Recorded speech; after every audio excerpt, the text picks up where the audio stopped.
ನೋಡಿ, ಇದೀಗ ಕೇರಳದಲ್ಲಿ ವೈದ್ಯಕೀಯ ಶಿಕ್ಷಣ ಪಡಿತಾ ಇದ್ದ ರಾಜಸ್ಥಾನ ರಾಜ್ಯದ ವಿದ್ಯಾರ್ಥಿ ಮುಖಾಂತರವಾಗಿ ನೀಟ್ ಯುಜಿ 2026 ಪ್ರಶ್ನೆಗಳಿಗೆ ಹೋಲಿಕೆ ಇದ್ದಂತ ಪ್ರಶ್ನೆ ಪತ್ರಿಕೆ ಸೋರಿಕೆ ಆಗಿರುವುದು ರಾಜಸ್ಥಾನ ಪೊಲೀಸರ ವಿಶೇಷ ಕಾರ್ಯಾಚರಣೆ ತಂಡ ತನಿಖೆಯಲ್ಲಿ ಬೆಳಕಿಗೆ ತಂದಿದೆ. ಈ ವಿದ್ಯಾರ್ಥಿಯು ರಾಜಸ್ಥಾನದ ಸಿಕರ್ನಲ್ಲಿರುವ ತನ್ನ ಸ್ನೇಹಿತರಿಗೆ ಮತ್ತು ಅಲ್ಲಿನ ಹಾಸ್ಟೆಲ್ ಮಾಲೀಕನಿಗೂ ಈ ಪ್ರಶ್ನೆ ಪತ್ರಿಕೆ ಕಳಿಸಿದ್ದ.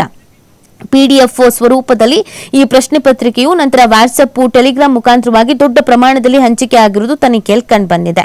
ಕೇರಳದಲ್ಲಿದ್ದಂತೆ ರಾಜಸ್ಥಾನದ MBBS ವಿದ್ಯಾರ್ಥಿ ಕೈಗೆ ಮೊದಲು ಪ್ರಶ್ನೆ ಪತ್ರಿಕೆ ಲಭಿಸಿದೆ.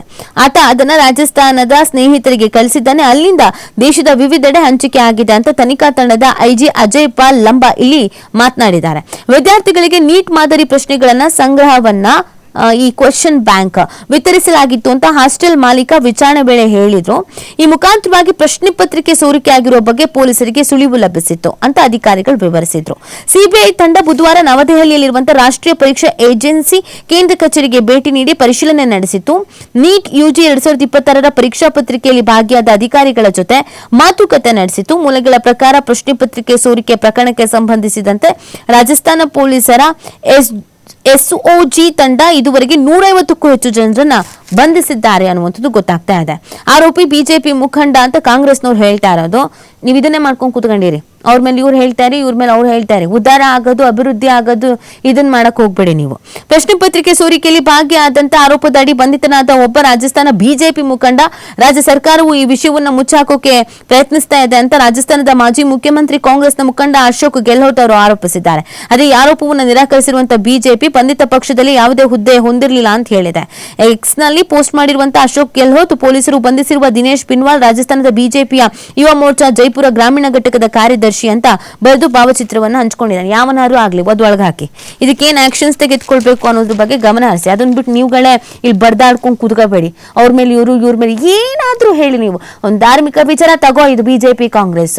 ಒಂದ್ ಪ್ರಶ್ನೆ ಪತ್ರಿಕೆ, ಬಿಜೆಪಿ ಕಾಂಗ್ರೆಸ್. ಇನ್ಯಾರೋ ಅಲ್ಲಿ ಲವ್ ಮಾಡಿ ಯಾರನ್ನೋ ಕಟ್ಕೊಂಡು ಓಡೋದ್ರು, ಬಿಜೆಪಿ ಕಾಂಗ್ರೆಸ್. ಏನ್ರಿ ನಿಮಗ್ ಬಂದಿರೋದು ರೋಗ?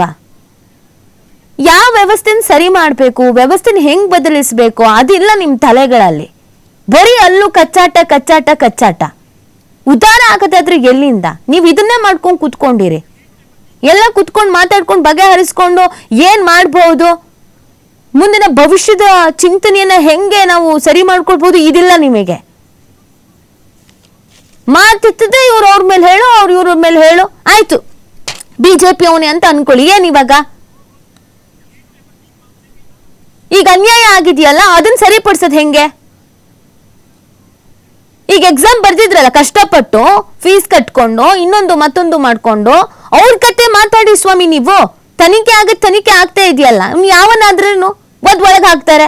ಬಿಜೆಪಿ ಅವನಾದ್ರೇನು, ಕಾಂಗ್ರೆಸ್ನವನಾದ್ರೇನು, ಇನ್ನೊಬ್ಬ ಆದ್ರೇನು, ಮತ್ತೊಬ್ಬ ಆದ್ರೇನು. ನೀವು ಅದನ್ನ ಫೋಕಸ್ ಮಾಡೋದ್ ಬಿಟ್ಟು ಇದನ್ನ ಹೆಂಗ್ ಸರಿ ಮಾಡ್ಬೋದು ಅನ್ನೋದನ್ನ ಯೋಚನೆ ಮಾಡಿ. ಇವ್ರು ಹೇಳ್ಬಿಟ್ರು, ಅವ್ರು ಇಲ್ಲ ನಮ್ಮವ್ರಲ್ಲ ಅಂತ ಅಂದ್ಬಿಟ್ರು. ಅದೇ ಇದ್ರಲ್ಲಿ ಏನಾದ್ರು ಫಸ್ಟ್ ರ್ಯಾಂಕ್ ಬಂದಿದ್ರೆ ನಮ್ದೇ ಕಾರ್ಯಕರ್ತ ಅಂತ ಅದ್ರಲ್ಲೂ ಬಟ್ಟೆ ಹರ್ಕೊಂತಾ ಇದ್ರಿ. ಇದಕ್ಕೇನೆ ನಾವುಗಳು ಉದ್ಧಾರ ಆಗಿಲ್ಲ. ನೀವು ಎಲ್ಲಿವರೆಗೂ ಹಿಂಗೆ ಬರ್ದಾಡ್ಕೊಂಡು ಎಲ್ಲಾ ವಿಚಾರದಲ್ಲೂ ರಾಜಕೀಯ ಮಾಡ್ಕೊಂಡು ಸಾಯ್ತಾ ಬಿದ್ದಿರ್ತಿರೋ ಅಲ್ಲಿ ತನಕ ಉದ್ಧಾರ ಆಗೋ ಯಾವುದೇ ಲಕ್ಷಣನೂ ಕಾಣಿಸಲ್ಲ. ಭವಿಷ್ಯದ ಬಗ್ಗೆ ಯೋಚನೆ ಇಲ್ಲ, ದೇಶದ ಭವಿಷ್ಯದ ಬಗ್ಗೆ ಯಾವುದೇ ರೀತಿಯಾದಂಥ ಆಲೋಚನೆ ಇಲ್ಲ. ಲೋಪದೋಷಗಳು ನಮ್ಮಲ್ಲೇ ಇದೆ, ನಮ್ಮ ವ್ಯವಸ್ಥೆಯಲ್ಲೇ ಇದೆ. ಯಾವ ಸರ್ಕಾರ ಇದ್ರೂ ಇದೇ ತರದ್ದು. ಕಾಂಗ್ರೆಸ್ ಯಾರು ಇರ್ಲಿ, ಬಿಜೆಪಿನಾರು ಇರ್ಲಿ, ಸಮ್ಮಿಶ್ರನಾರು ಆಗಿರ್ಲಿ, ಇನ್ನೊಂದಾರು ಇರ್ಲಿ, ಮತ್ತೊಂದಾರು, ಎಲ್ಲ ಪರೀಕ್ಷೆಯಲ್ಲೂ ಗೋಲ್ಮಾಲು. ಹೆಂಗಾಗತ್ತೆ ಅಂದ್ರೆ ವ್ಯವಸ್ಥೆ ಸರಿ ಇಲ್ಲ ಅಂತ ತಾನೆ.